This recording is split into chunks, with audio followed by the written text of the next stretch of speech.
All right, let's get rolling. So what we're going to talk about today is we're going to talk about some of the key reasons why your customers are leaving and buying from your competitors, and a little bit of background. My company, Blue Triangle, specializes in revenue analysis and revenue attribution on e-commerce.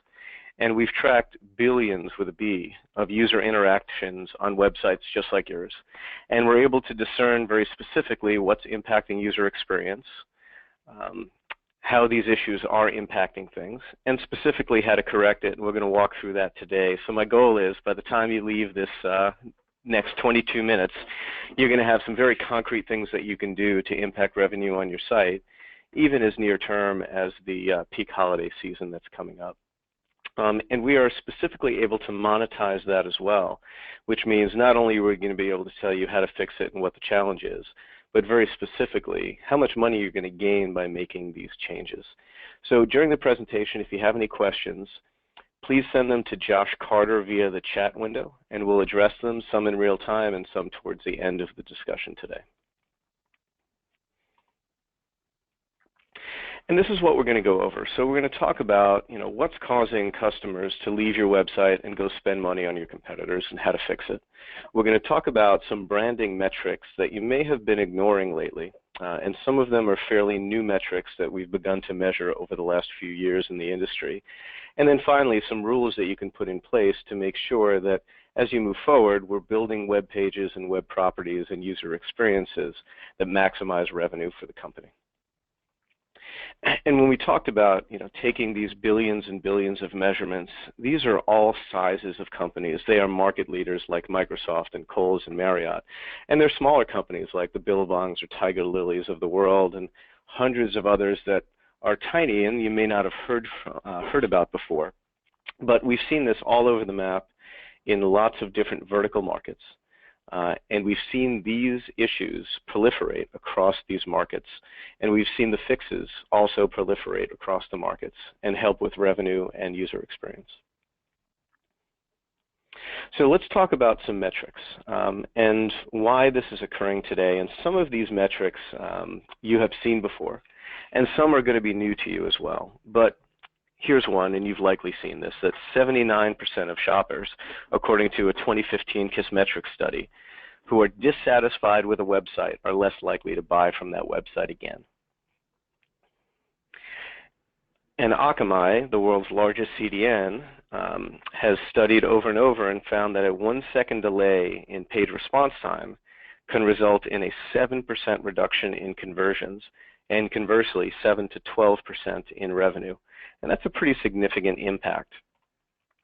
And then a Blue Triangle study, my company, which we just completed, found that 68% of users that abandon a website for various reasons will immediately go to a competitive website if one is available and continue through the purchase process that they began on your website.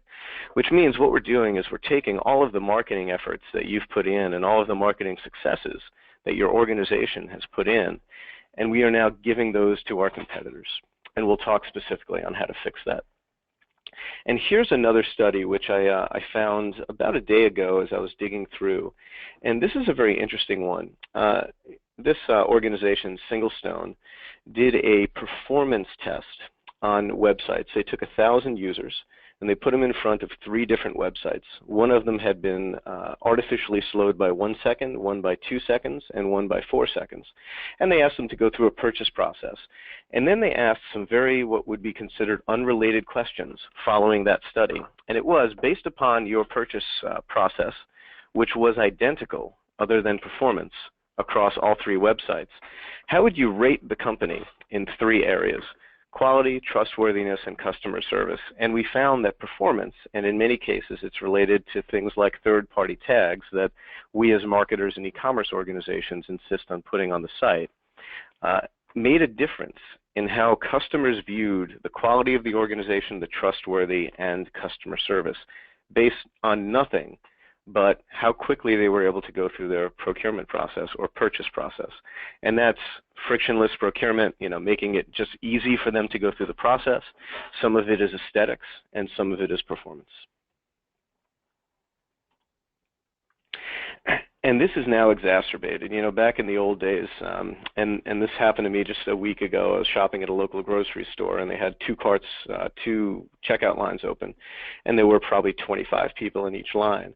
And I ended up actually, for the second time in my life, physically abandoning my shopping cart and leaving the store. And that took about 2 or 3 minutes to make that decision. Online, that decision can be made instantly. So let's talk about the types of things that are driving your customers away. And performance is a critical issue, and I know that most of the folks on the line now are e-commerce people, marketing people, revenue-focused people in the organization, not technologists. But this applies very specifically to you, the policies that are put in place, and how you interact with your technical organization. What we see here is a high-level dashboard that executives that are looking and focused on revenue, whether they're marketing, CMOs, CROs, chief revenue officers, look at every day.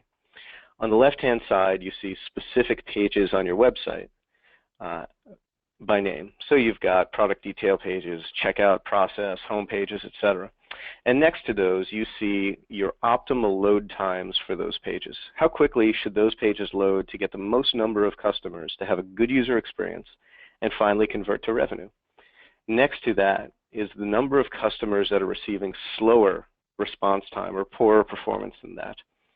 And then in the two columns next to it, it describes very specifically, because of this issue, how much money is being left on the table. And for this particular customer, $425,000 per month is on the table strictly because of performance. So by looking at the right numbers in areas like Omniture and your RUM data, you can very quickly correlate if performance is causing a challenge on your site today from a revenue perspective and from a customer service perspective.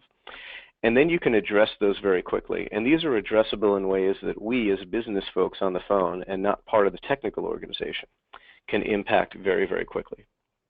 And not only can you look at this data and see where to focus your time, you can also see where not to focus your time. And you can see specifically there's no opportunity if we improve performance on our home page, but there is if we improve it on a product detail page, for example. So a little something about me, and to underscore this, I'm going to tell you a short story. I'm a motorcycle guy. I own lots of motorcycles. I love riding, and I often take long trips with my dog in a sidecar bike that you see here. Fairly recently, I was about to leave on a 2-week trip. I was going to go down the California coast and then come back up through the Mojave Desert, and a nice long trip with my dog. And a couple of days before I left, I got an email from the company that manufactures my motorcycle helmet telling me that the helmet has been recalled because it's dangerous. I was leaving on a business trip that day, and I was coming back the day before I was going to leave on the trip, and I didn't have a lot of time to replace that motorcycle helmet. And this trip was going to be a trip that not only was beautiful, but could have been very dangerous. There were 4,000-foot drops and cliffs and all that, so I wanted to certainly make sure that I was safe and secure during that process. So I was leaving in the morning. I had a 7 a.m. flight, and I am 4 stops away from the airport from my home. I was flying out of the Oakland airport, and I had about 12 minutes during that train ride to make that decision, purchase the helmet that I was looking for. So I got on my 3 favorite websites. Cruiser Customizing was my favorite. Went there first. There was a challenge with that site, and things were going very, very slow. I got that little spinning dial, and the content didn't come down very quickly. So I went to the next site, which also had a similar problem, and then I finally went to the 3rd site, and I made my purchase there. So let's talk about that for a minute, because in this case, it was $684 for the helmet, not a number that's going to make or break the business of anyone on the line. However, replicate that 1,000 times, 10,000 times, and in some cases for the very, very, very big sites I see represented on this call today, millions of times, and that becomes a real challenge. In this case, Cruiser Customizing's marketing organization, e-commerce organization, had done an incredible job. I had loyalty to that organization, loved them, bought most of my stuff there, and yet I went to that site and another site and ended up purchasing from a site I had never heard of before for one reason and one reason only, and that was because of a couple of second delay in bringing that data down so I could make the purchase. And this is happening on your sites right now. We've measured this over billions of customer interactions, and I'm going to show you some of that data here in a second. So right now, since we've been on this line for the last 18 minutes, I guarantee that there have been hundreds of people abandoning the sites that are represented on this call today because of this reason. You know, we like to think that all of our buyers come to our sites and they've got all day to make a decision, but in many cases they don't. And we see this on, you know, New Jersey Transit in the Northeast. We see it in the BART system. We see it on airplanes, and we see it in airports. We see it in coffee shops. People that want to make purchases quickly. And these are the people whose money is very tenuous for us. And we need to make sure that we can really serve this part of the community very well. So let's monetize this for the folks on the phone. What you see here are conversion rate curves. And these are from public websites, websites just like yours. And it talks to how minor things like performance related to the tags, for example, that we insist on putting on our site can impact conversion rates. So let's take a look at these. The yellow lines that you see are the conversion rates, the number or percentage of customers that are converting to revenue based upon how quickly they're getting the pages. So in this case under homepage, we see that most people, which is the gray area, are getting their traffic served in about 2 seconds. At that point, 1.5% of those customers coming to the homepage that get served in 2 seconds are converting to revenue. They're buying from your site. However, when we get down to the 7 or 8 second range, we see that falls from 1.5% down to 1%. We are losing a third of our paying customers because of a 4-second or 5-second delay in performance. We see the same thing underneath that on the product detail page. We see, to a slightly lesser extent, the same thing on the cart page. Here we go from 27 or 28% down to 22 or 23%. And in my opinion, that is a very egregious problem. People are already in the cart in this case, and because of performance, they're buying less and less. People are abandoning the cart and going to another website, even though you've already done your job. Very similar to the way I abandoned my cart at my local grocery store 2 weeks ago because there were 25 people in line in front of me. So this makes a difference. Small changes in performance, small changes in the tags and where you place them on your website make a very significant difference. And it also makes a difference in the amount of money that your customers are spending.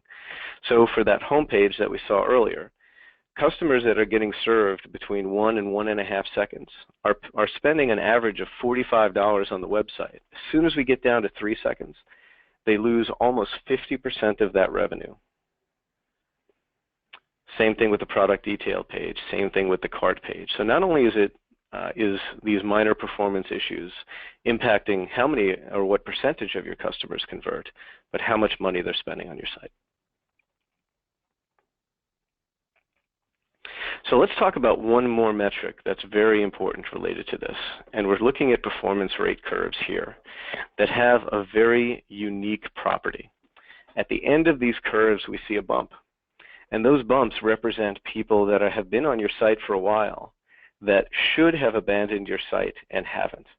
And you want to see this as much as possible. This metric is called user tenacity. And user tenacity is the willingness of your customers to maintain their buying process regardless of obstacles that are in the way. So what we see here, for example, we see an automotive retailer at 4 seconds or 3.5 seconds are getting incredible conversions. It goes down like we would expect to see at 9 seconds. And then there's a little bump here at the end. Let me give you a couple of examples of why this kind of thing can happen.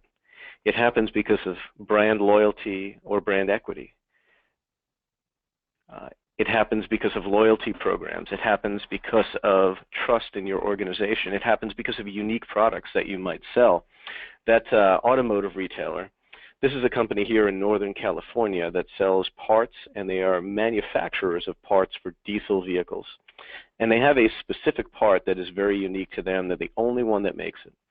So when we saw this initially, it was about 1.5 years ago, we started digging into it, and we thought it was an anomaly. And then we went to travel and hospitality sites. We went to retailers that had very strong brand equity and trust, companies like Apple and others. And we saw the same thing, user tenacity. And it can represent itself with that little bump at the end that you see here, but it can also represent itself by a completely flat line for purchasing. In this case, All of these users from this particular manufacturer of diesel parts websites, they were all truckers at truck stops with broken trucks trying to buy a part that they could only replace at this particular manufacturer. So these are areas that help you understand how effective your marketing and brand loyalty is. And you want to see as much of this as possible. You're never going to completely negate the impact of performance on the purchase process, but you can negate how many of your customers leave and how many stay and how many want to do business with you and get past some of those minor obstacles. So what makes user tenacious? Unique products, promotions, loyalty programs, trust in your organization, positive past experiences. All of these are a yardstick, leading indicators of how effective your marketing and brand loyalty is.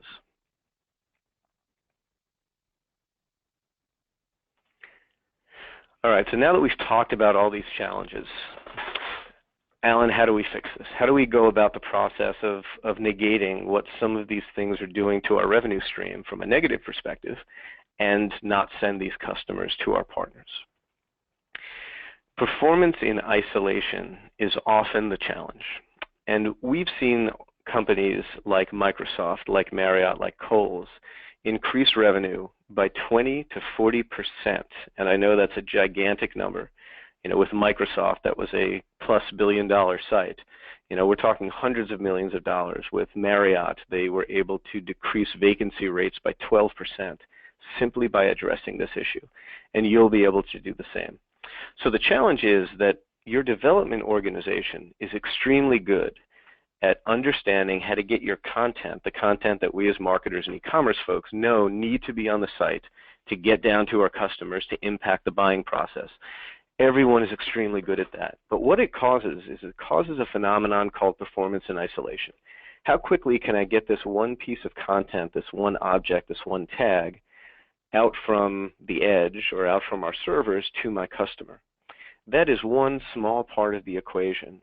The real challenge is not how quickly an individual piece of content comes down, but the order that it comes down so your customers can interact with it quickly. And this causes significant problems. What we see here is a waterfall diagram of third-party tags on a site. Some of the organizations that are represented on this call right now have many more tags than this, and some have fewer.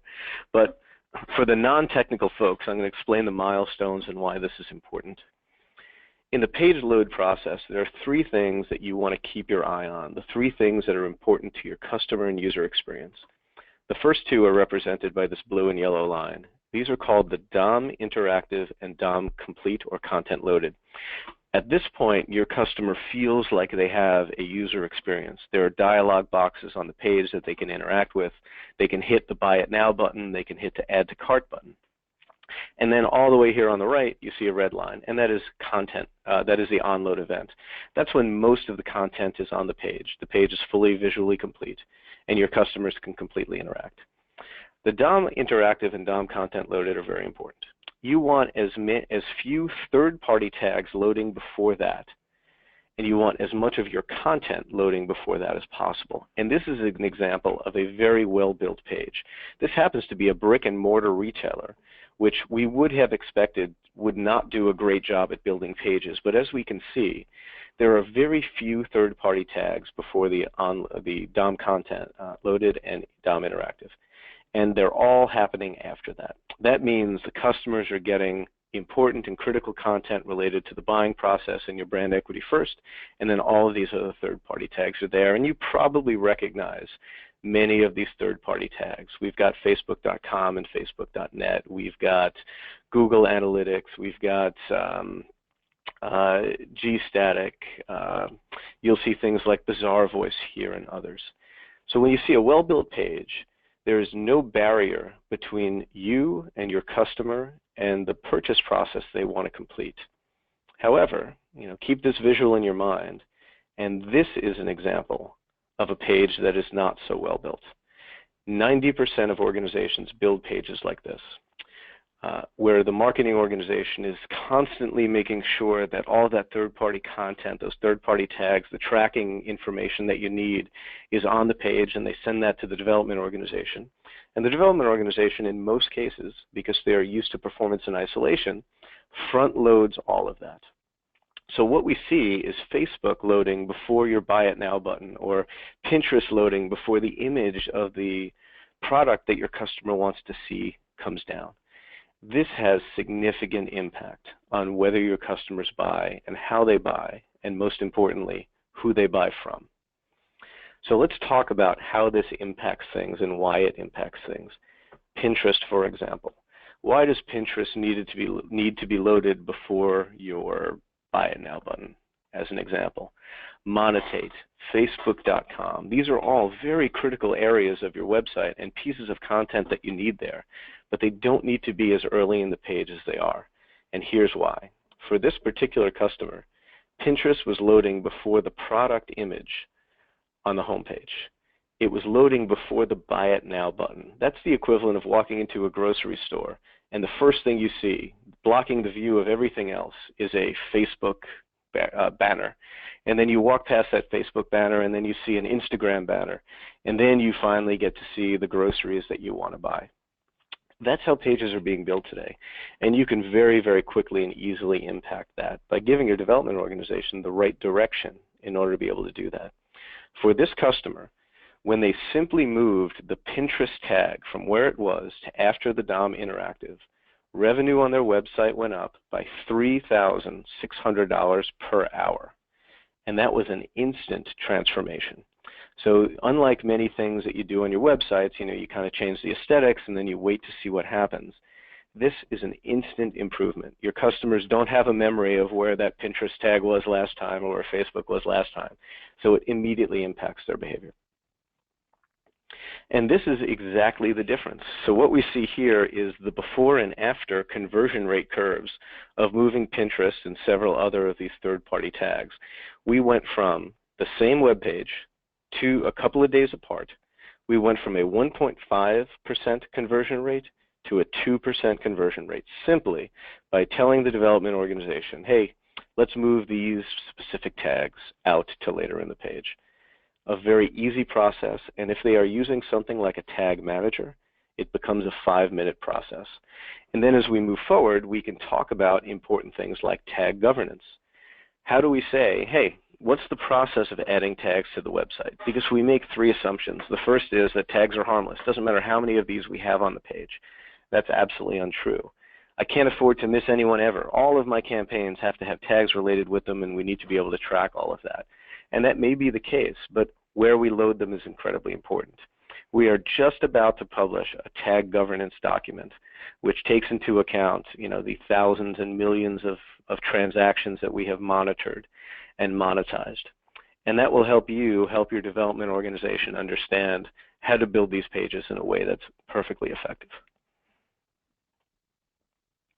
So when content is delivered makes a difference. It makes a difference to revenue, but it makes a difference to brand equity and customer experience. We talked earlier about slowing down a page by 1 second for several different types of people and then asking them questions about, hey, tell me about your buying process for this website. How was your trustworthiness? What was your measure for customer service? All of these things impact brand equity. So your customer experience is incredibly important. So here's the action item I'd like to give everyone on the phone today. When you get back to your desk, when you have a chance, first thing I'd like you to do is ask your development organization for a waterfall diagram of your web pages. You can also go to webpagetest.org and type in the URL of one of your web pages. Do the same thing at googlepagespeed.com. You're going to get a waterfall diagram showing you the names of all the tags and all the other pieces of content on your site and where they are. From there, you can very quickly begin to give direction to understand where tags need to be. Some of your tags will have contractual obligations that need to be loaded early in the page. Most do not. We find that 70% of the tags on a website can be moved much later. Talk to your development organization about that. Ask your metrics people, the folks that run Omniture or your other buying metrics, to get you the conversion rate curves that we talked about today. It's going to give you a very good view of user tenacity in your organization, how well your pages are built, and more specifically, if we start moving things around, how much additional revenue is on the table. This is incredibly critical, particularly right now. We are in late September. Most organizations are going to go into a freeze because of the peak period come late October or early November, and your traffic and revenues are going to double, triple, or quadruple. That being the case, if you can address those issues now, you will see an exponential increase in the revenue that you can pull in during this peak holiday season. If for some reason you're having a difficult time getting these waterfalls and getting these conversion rate curves, give me a call. I'll tell you who to talk to within your organization to get it, and I'll tell you what tools you can use to track that stuff down. So please feel free to reach out to myself, Alan, A-L-A-N, Harris, H-A-R-R-I-S, at BlueTriangleTech.com, or Josh Carter at BlueTriangleTech.com. And the whole goal of this webinar was to help you understand how much money is on the table and some quick and easy ways to fix it. So when you leave today, think about tag governance. Think about the tags that you're mandating be put on your site, which absolutely have to be there. But just slight modifications in where they are can lead to thousands, tens of thousands, and millions or hundreds of millions of dollars, depending on the size of your site. I want to thank everyone for coming. If anyone has any questions, please send them over via the chat window.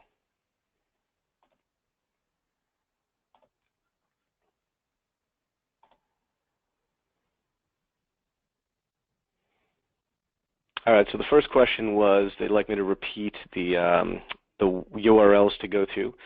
So please go to webpagetest.org. Webpagetest.org will put you in a position where you can type in your URL, and it will bring back a waterfall diagram, but it'll also give you a film strip of what it looks like when your pages load. And then the second question from the same person was, how do we correlate that with my Omniture data? That's actually fairly easy to do. So you're going to look at several different pages on your site. My suggestions are look at category pages, product detail pages, home pages. Also look at support pages and your checkout process. There may be one or two pages within your checkout process. You'll be able to see when conversions happen on those pages. And you'll also be able to see if conversion dropouts are occurring. Many of the people on the phone are using things like Gomez, Dynatrace, some of the old Keynote system measurements, or some RUM products. Ask your technical organization for the data surrounding the RUM products. They should be able to give you conversion rate curves like we saw earlier. What percentage of my customers are converting at 2 seconds versus 3 seconds or 4 seconds? And then finally, if you reach out again to myself or Josh Carter, we will send you our tag governance document when we're done.